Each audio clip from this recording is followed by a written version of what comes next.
We leave Split in a rain squall. Hopefully it's moving in the other direction.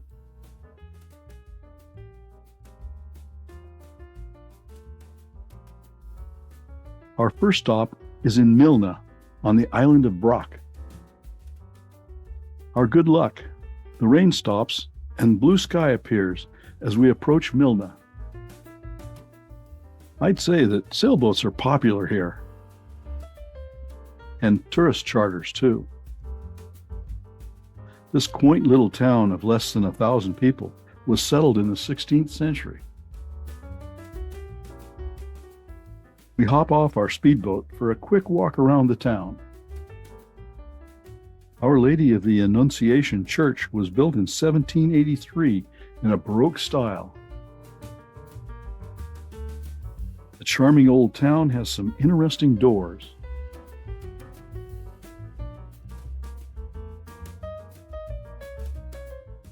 It's early and the promenade is empty.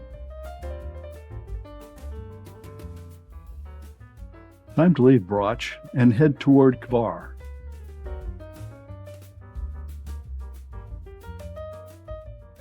Our next stop is the Pakleni Islands, a small group of 16 islands off the southwest coast of Hvar. The weather is cleared for us.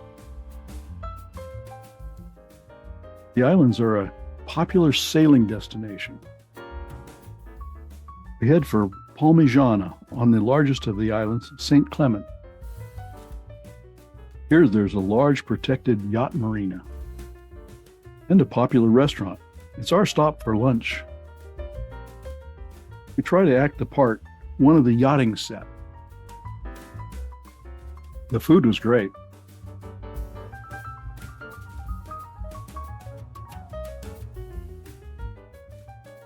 And the desserts were tasty and fun. Then back to our boat for the last leg of our trip to Hvar. Hvar Town, with a population of under 4,000, is the largest town on Hvar Island.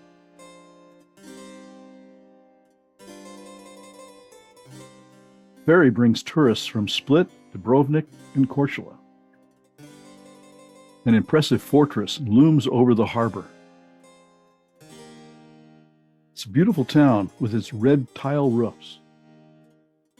It's pretty quiet considering its reputation for a party town. Probably too early for the party animals. We check into our hotel, the Palace Elizabeth, named after Austrian Empress Sisi, who underwrote the rebuilding of the hotel in 1899. The view from our room is pretty spectacular.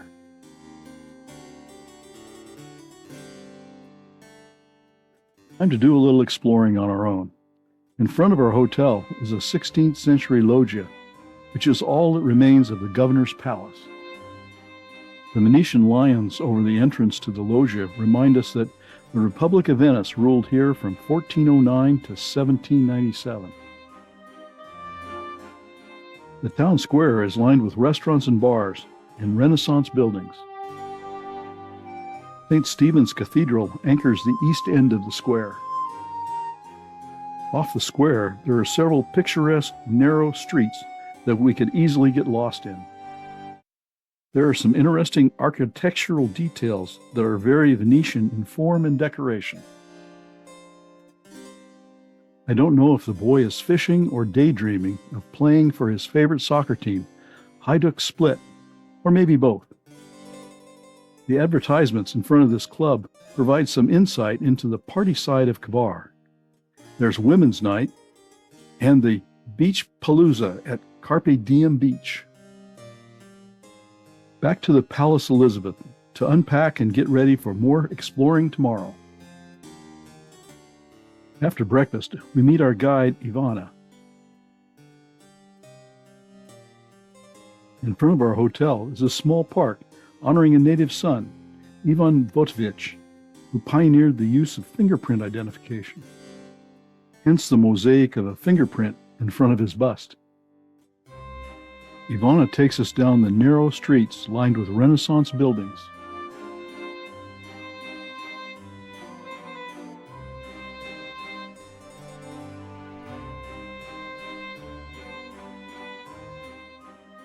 Ivana points out the pole through the stone rings. This is used to anchor an awning on the hot summer days. Then we're back in the main square. This is the door to Hvar Theater. Over the door is a date, 1612, in Roman numerals. The auditorium dates to 1803.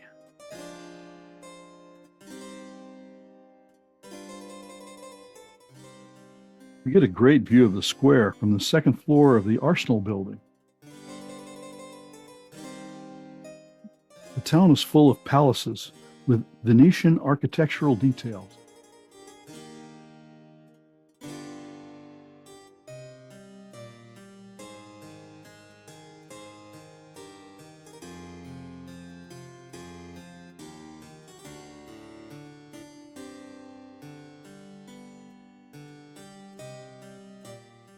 This is the home of Cannibal Lotich, a Renaissance poet and playwright who wrote the first secular drama in Croatian in 1530. Today it's a museum displaying a unique craft, lace made from the agave plant. Nuns in the Benedictine convent have been making this lace for more than 100 years. The tradition started when sailors brought home agave lace from Tenerife, and the nuns developed the techniques to recreate it. The museum also displays some liturgical articles from the 17th through the 20th century, and some everyday tools and utensils from the same period. This 16th century kitchen sink is original to the house. Back in the narrow back streets for more interesting features.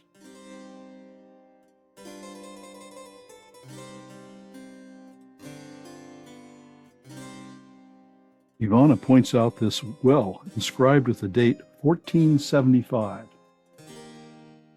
Then back to the town square for a good look at St. Stephen's Cathedral. The Baroque cathedral dates to 1605, and it was built on the site of a 9th century church.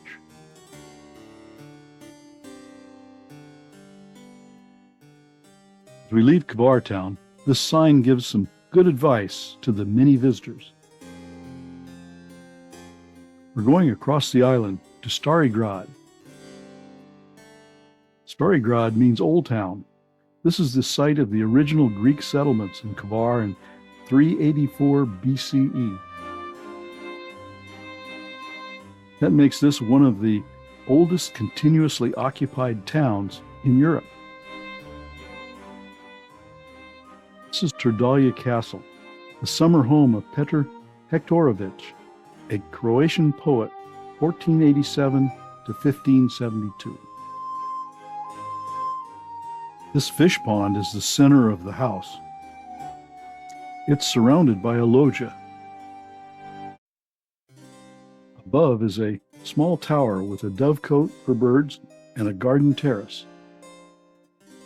The poet built many pithy quotes into his castle. This one reads, "Remember that neither riches nor fame, beauty nor age can save you from death. That takes all." This is where the chamber pots were emptied, and the inscription over the door reads, "Know what thou art, then why thou art proud." The old streets of Stari Grad are even narrower and more winding than Hvar Town.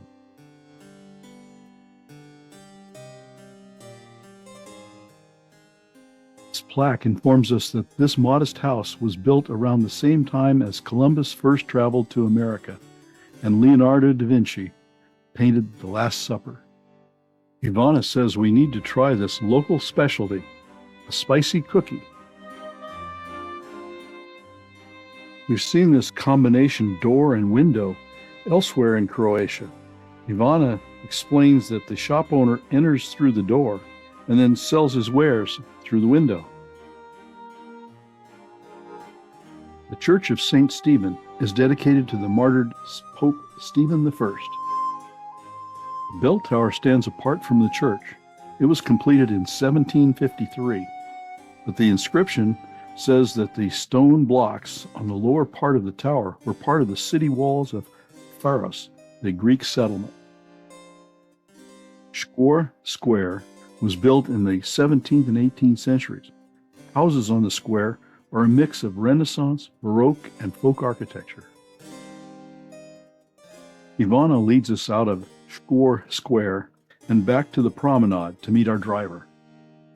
We're taking the old road back to Hvar Town and stop to get some panoramic pictures looking to the north. Stari Grad is at the far right, and Brač is in the distance. The interior of Hvar Island is rough. This village of Velograbia is named for the hornbeam bush that dominates these uplands. We stop at Male Grabia, an abandoned village of stone houses. The path leads through a cellar and past an old olive press. The village was abandoned in the 1950s. The old stone buildings are gradually returning to nature. Then we find our destination, Stari Grad, or Old Hearth, an acclaimed restaurant in the abandoned village. The menu is limited, reservations are required, and it's cash only. We start with some local wine, then some local cheeses, cured meats, and olives. The main course is Peka, the specialty at Stari Grad. Peka means bell, and it describes the method of cooking on an open hearth under an iron bell. Our Peka was lamb with potatoes and root vegetables. Very tasty. Ivana leads us back to the car through a labyrinth of stone buildings. We have one more place to visit today, the Hvar Fortress. Building the fortress started in 1278 when Hvar first came under Venetian rule.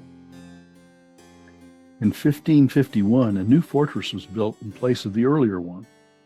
The fortress was damaged when a gunpowder magazine exploded in 1579.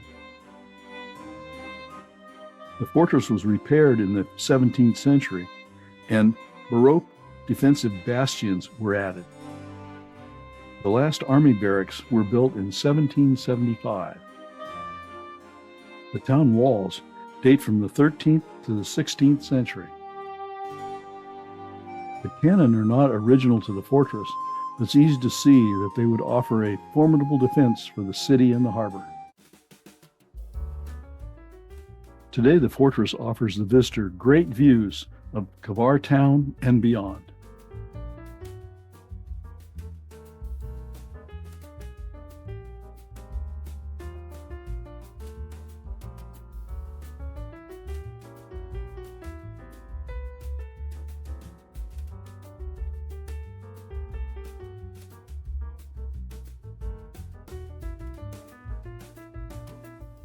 In the morning, we check out of the Palace Elizabeth. Take one last look at the Hvar Fortress and head to our next adventure in Korčula.